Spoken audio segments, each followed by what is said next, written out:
Today we've got tons of really exciting facts about animals, and some of them are just... I was honestly shocked by what Steve found.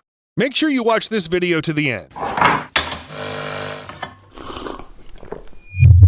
Wild goats are fascinating creatures. You probably saw pictures of these goats standing on the steep rocks. You probably have two questions. How did they get there, and why? Not a single predator will follow the wild goats up the steep rock, and if the goat comes across some plants along the way, he can also get a snack. The rocks also contain salt and other useful minerals. Mountain goats lick them when they climb higher. But the question is how animals, which aren't exactly small or light, can do tricks like that. The secret lies in their hooves, which look both like hard horse hooves and soft paws of some mountain lion. It's basically two toes, each with a hard edge plus a soft sole. When these animals walk over steep, rocky terrain, the irregularities of the rock push up into the soft part. The sole conforms to the shape of the bump in the rock, which is then entrapped by the hard edge. That's it. It's nearly impossible for the hoof to slide. The foot of a wild goat is almost glued to the rock. In addition, the goat carefully chooses exactly where to step. Despite the slight differences in the structure of hooves across different species of mountain goats, the ascent and descent methods work roughly the same. All of these goats climb almost vertical surfaces. And of course, people wouldn't be people if they didn't put the skills of goats to good use. For example, pack goats are used for hiking, where they carry your stuff. They don't need a smooth path, as you already realized. Goats can climb almost anywhere. But not only goats challenge our concept of physics, kestrels have learned to hover in the air, almost like a hummingbird. Though hummingbirds are very small and beat their wings very quickly, kestrels simply can't do that. So they have to rely on the wind. They flap their wings as usual, but the forward movement is canceled out by the wind, and as a result, the bird seems to be stuck in the textures. That looks really funny. The wind hovering of kestrels looks a lot like an aircraft hovering in the air. From time to time, videos like that pop up on the internet. The planes simply freeze in the air, violating all the laws of physics. Though in this case, it happens for a different reason. It's an optical illusion. The angular velocities of the plane and the driver filming the video are the same relative to the trees or the pole you're looking at. That makes us think the plane stays motionless in the air. How do you like fish that swim? No, not against the current. This won't surprise anyone. The cool Napili rock-climbing goby has learned to swim vertically along the wall. Yeah, why not? Since its freshwater habitat is easily disrupted, for example by a violent storm, the fish often crawl upstream to breed. There are waterfalls on its way, but nothing bothers the rock-climbing goby. It's evolved to overcome vertical obstacles up to 100 feet tall.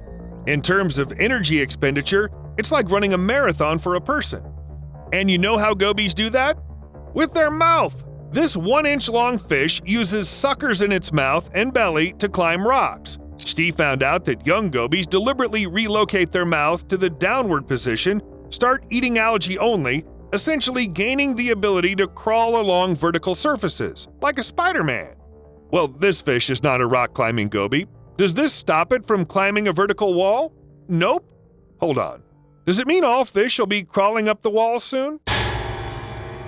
Okay, I feel somewhat reassured by the fact that so far the fish can hardly crawl somewhere when it's out of water. It can't just summon it, unlike the lizards. The thorny devils are the animals from the Agamidae family, who look incredibly prickly, live in deserts, and know how to tame water. Well, sort of. Even when there's been no rain for several weeks and there isn't a single puddle around, thorny devils can collect moisture. They don't even have to move. Their secret lies in the unusual skin. Between the giant spikes, which appear to be very prickly, there's a subtle network of microscopic grooves. They can pull water from wet sand right into the lizard's mouth.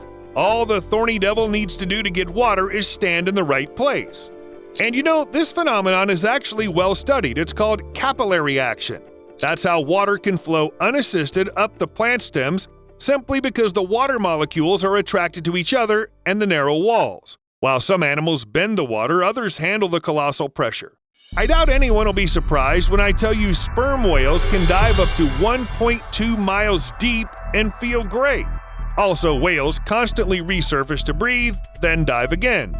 That puts quite some strain on the body. If a person dives even several feet deep, they immediately feel the pressure rising, both on the body and in the eardrum. This is not a nice experience, and the deeper we dive, the worse it gets. But sperm whales are just fine, although they're also mammals. To hell with physics, said whales, and learned to collapse their lungs during a dive so that the growing pressure wouldn't damage them. Collapsible rib cage also helps avoid any trauma. A special protein allows whales to store oxygen not only in the blood but also in the muscles. To prevent excess nitrogen accumulation in the blood and decompression sickness, whales actually limit gas exchange. This is how whales survive even very deep dives. They can safely stay deep down below where high pressure can crush even submarines. Whales knew exactly how to evolve. Now, take a look at this guy. This is an oriental hornet. Scientists have discovered it has the unique ability to absorb solar energy and is literally powered by the sun.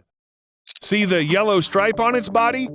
It allows these insects to trap the sun's rays and harvest their energy. This, by the way, explains why oriental hornets become more active on hotter days. As for me, I feel awfully tired when it's hot, so I'm definitely not a hornet.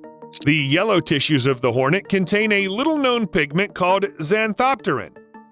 It works as a light-harvesting molecule that converts light into electrical energy. You get it right. Hornets essentially convert sunlight into electricity. If you think about it, these hornets are somewhat similar to solar panels. Well, except for the design. Scientists have even estimated that the current generated by the hornet could reach 700 nanoamps.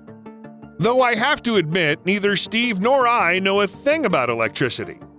So it's up to you to know what to do with this information. After power-generating hornets, I thought no animal would surprise me today.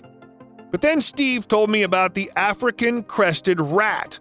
This animal looks like the love child of a skunk and a shoe brush, but it only seems funny until you find out that the crested rat is covering itself with poison. Nature didn't give poisonous glands to these rodents, so crested rats chew the branches of a plant called Acantharia schimperi.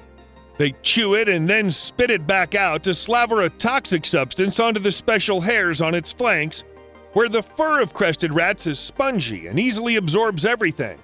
The smearing ritual turns crested rats into the world's only known toxic rodents. Well, predators who decide to eat them end up dead.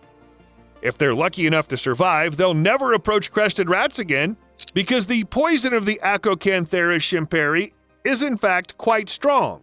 In Africa, it's traditionally used to make poisonous arrows, as well as to kill dangerous wild animals. Actually, when I first saw a crested rat, it seemed a bit like an echidna to me, although they are definitely not related. Since we mentioned the echidnas, what special skills do they have? It's weird, but echidnas are not afraid of fire, and don't try to flee from it. They sleep in it? Echidnas are known to hibernate, lowering their metabolism and body temperature. During a fire, they choose a safe, protected, and hidden location, such as a hollow tree log or underground burrow, and snooze away in there. Yes, the fire may well heat this shelter like a furnace, but the echidna doesn't care.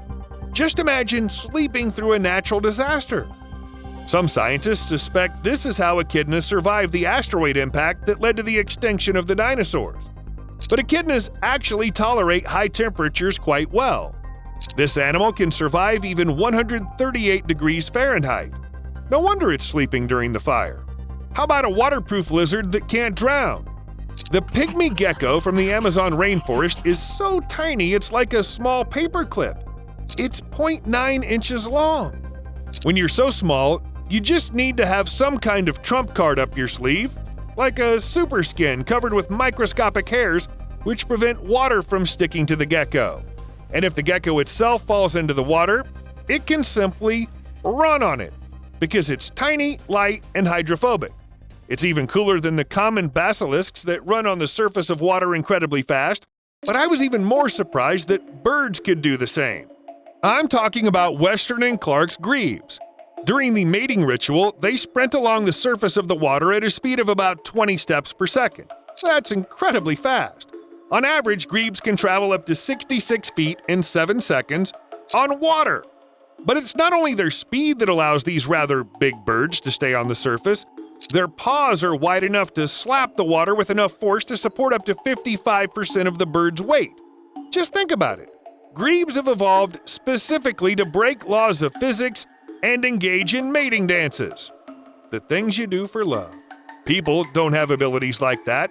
The fastest of us can take 6 steps per second. But that's not enough. So a person trying to walk on water will always fail no matter what. While the birds were practicing their running skills, people upgraded their intelligence. Maybe soon we'll create a robot that moves across the water in exactly the same way. It can be used for search and rescue operations in flooded or swampy environments. Or for racing the birds. We'll see how it goes. See you later.